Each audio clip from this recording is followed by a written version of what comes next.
तालमेल की बात पुरानी होगा, तालमेल की बात मेरी बात सुनिए। अंतिम निर्णय जनता को करना है, कौन से लोग, कौन से नेता, कौन से प्रत्याशी, कौन सी विचारधारा उनको पसंद है। और ये बात मैंने अभी कही कि प्रधानमंत्री जी को दौसा की याद आई चुनाव से पहले, ओवैसी साहब को टोंक की याद आई चुनाव से पहले। तो हम सब जानते हैं कि वो चुनाव से पहले कौन सा नेता किसको टारगेट करके काम करने की कोशिश कर रहे हैं। लेकिन मुझे पूरा विश्वास है लोगों के ऊपर, और राजस्थानी जनता ने मुझे दशकों से आशीर्वाद दिया है, आगे भी देगा। आपका सपना पूरा नहीं होगा सर, तालमेल वाली बात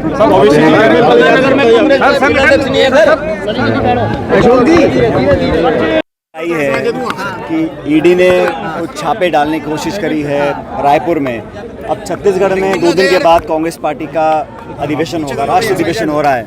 तो ये एजेंसीज का जो दुरुपयोग है और लोगों के अंदर एक भय बिठाने की जो कोशिश केंद्र सरकार कर रही है, बहुत निंदनीय है। और पार्टी के खिलाफ इस प्रकार की जो कार्रवाई करने की इन्होंने आज पहल करी है, वो अपने आप में बहुत समझता हूँ मैं दुर्भाग्यपूर्ण है। और इन बातों से, इन हथकंडों से कांग्रेस पार्टी का डरने वाली नहीं है। लेकिन मैं मानता हूं कि ये जानबूझ के किया गया है। अधिवेशन से ठीक 2 दिन पहले रायपुर के अंदर जो आज उन्होंने सुबह सुबह कार्रवाई करी है, वो इस बात का प्रतीक है कि कहीं ना कहीं वो घबरा रहे हैं कि कांग्रेस और मजबूत होती चली जा रही है और कार्यकर्ताओं, नेताओं को दबाव में रखने की एक रणनीति मुझे लगता है केंद्र सरकार की। बीजेपी को तो आपने बहुत कोसा, लेकिन पेपर लीक पर आपने कोई बात नहीं कही। युवाओं से बहुत बड़ा जुड़ा हुआ मुद्दा है ये। नहीं, मैं तो हमेशा से कहता आया हूँ, जो नौजवान हैं उनकी चिंता हमको बहुत ज़्यादा करनी चाहिए। और इस प्रकार की जो घटनाएं कभी हुई हैं उस पर जो कदम सरकार ने उठाए, उसके अलावा और भी उठाने चाहिए, ताकि जो मैं पहले भी कह चुका हूँ, फिर कह रहा हूँ, जो इस पूरे मास्टरमाइंड हैं, इस पूरे षड्यंत्र के, उन तक पहुंचना बहुत ज़रूरी है। क्योंकि बार बार नौजवानों का अगर विश्वास टूटता है, उनका अगर इकबाल ख़त्म हो जाएगा सिस्टम के अंदर, तो बहुत बड़ी दिक्कत आने वाली पीढ़ी को आएगी। तो नौजवानों को प्रोत्साहित रखने के लिए उनके हौसले बुलंद रहें, उनका विश्वास बना रहे इस व्यवस्था के अंदर, ये बहुत जरूरी है। रायगढ़ अधिवेशन जा रहे हैं आप? हम सब लोग जाएंगे रायगढ़ के। राजस्थान के लिए क्या आगे चुनाव है? अब छत्तीसगढ़ के बाद कांग्रेस पार्टी का अधिवेशन हो रहा है। तो ये एजेंसीज का जो दुरुपयोग है और लोगों के अंदर एक भय बिठाने की जो कोशिश केंद्र सरकार कर रही है, बहुत निंदनीय है। ठीक है। और पार्टी के खिलाफ इस प्रकार की जो कार्रवाई करने की इन्होंने आज पहल करी है, वो अपने आप में बहुत समझता हूँ मैं दुर्भाग्यपूर्ण है। और इन बातों से, इन हथकंडों से कांग्रेस पार्टी का डरने वाली नहीं है। लेकिन मैं मानता हूं कि ये जानबूझ के किया गया है। अधिवेशन से ठीक 2 दिन पहले रायपुर के अंदर जो आज उन्होंने सुबह सुबह कार्रवाई करी जी, वो इस बात का प्रतीक है कि कहीं ना कहीं वो घबरा रहे हैं जी। कांग्रेस और मजबूत होती चली जा रही है और कार्यकर्ताओं, नेताओं को दबाव में रखने की एक रणनीति मुझे लगता है केंद्र सरकार की। बीजेपी को तो आपने बहुत कोसा, लेकिन पेपर लीक पर आपने कोई बात नहीं कही।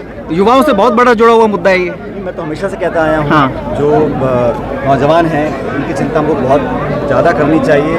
और इस प्रकार की जो घटनाएं कभी हुई हैं उस पर जो कदम सरकार ने उठाए, उसके अलावा और भी उठाने चाहिए, ताकि जो मैं पहले भी कह चुका हूँ, फिर कह रहा हूँ, जो इस पूरे मास्टरमाइंड है, इस पूरे षड्यंत्र के, उन तक पहुँचना बहुत ज़रूरी है। बार बार नौजवानों का अगर विश्वास टूटता है, उनका अगर इकबाल ख़त्म हो जाएगा सिस्टम के अंदर, तो बहुत बड़ी दिक्कत आने वाली पीढ़ी को आएगी। तो नौजवानों को प्रोत्साहित रखने के लिए उनके हौसले बुलंद रहें, उनको विश्वास बना रहे इस व्यवस्था के अंदर, ये बहुत जरूरी है। रायगढ़ अधिवेशन जा रहे हैं आप? हम सब लोग जाएंगे रायगढ़। राजस्थान के लिए क्या आगे चुनाव है, क्या कहना चाहिए, क्या स्ट्रेटेजी? चुनाव तो भी मैं कल मेघालय जा रहा हूँ, परसों में कर्नाटक में था, चुनाव वहाँ पर भी हैं, नागालैंड में भी हैं और कर्नाटक में मई में होंगे। उसके बाद राजस्थान, मध्य प्रदेश, छत्तीसगढ़, तीनों स्टेट्स के चुनाव बहुत इंपॉर्टेंट है कांग्रेस पार्टी के लिए। और मुझे लगता है कि जो अब तक हम लोगों ने काम किया है, आने वाले 9 महीने बचे हैं, इसमें हम लोगों को पूरी ताकत के साथ उतरना पड़ेगा। और अगर अच्छा तालमेल रहेगा तो ये परिपाटी हम तोड़ सकते हैं। महेश जोशी जी ने रिजाइन कर दिया है, जो राजस्थान के संदर्भ में अपने सुझाव आला कमान को दे रखे हैं, उस पर कुछ कार्रवाई उन्होंने करी है और मैं समझता हूँ आगे करने की ज़रूरत है। और 23 में जो चुनाव होंगे उसमें हम लोग जीत सकते हैं। और आगे क्या करना है इसका निर्णय कांग्रेस पार्टी को करना है और मुझे पूरा विश्वास है। तालमेल की बात करिए आप, सही समय पर सही निर्णय लेंगे। महेश जोशी जी ने रिजाइन किया है, कहा है कि अनुशासनात्मक कार्रवाई हुई है, तो क्या इस कार्रवाई से आप संतुष्ट हैं? इसका जवाब तो प्रभारी महोदय दे सकते हैं। सुझाव क्या दिए गए? तालमेल की बात करिए आपने। तालमेल की बात करिए, तालमेल की बात करिए, किस तरह की तालमेल की बात कर रहे हैं? सब ओवैसी कह रहे हैं कि आप कहीं और जाइए चुनाव लड़ने के लिए। भाई मैं तो कहता हूँ ऐसा है जी, डेमोक्रेसी में, लोकतंत्र में हर एक को अधिकार है अपने भाषण देने का, अपनी विचारधारा को प्रचलित करने का, अपने संगठन को मजबूत करने का और चुनाव लड़ने का, और सभी का स्वागत है, इसमें किसी को रोक नहीं है। लेकिन सवाल तब उठता है कि चुनाव से ठीक पहले आप यहाँ पर आएँ, चाहे ओवैसी जी हो चाहे कोई भी हो, सबका स्वागत है।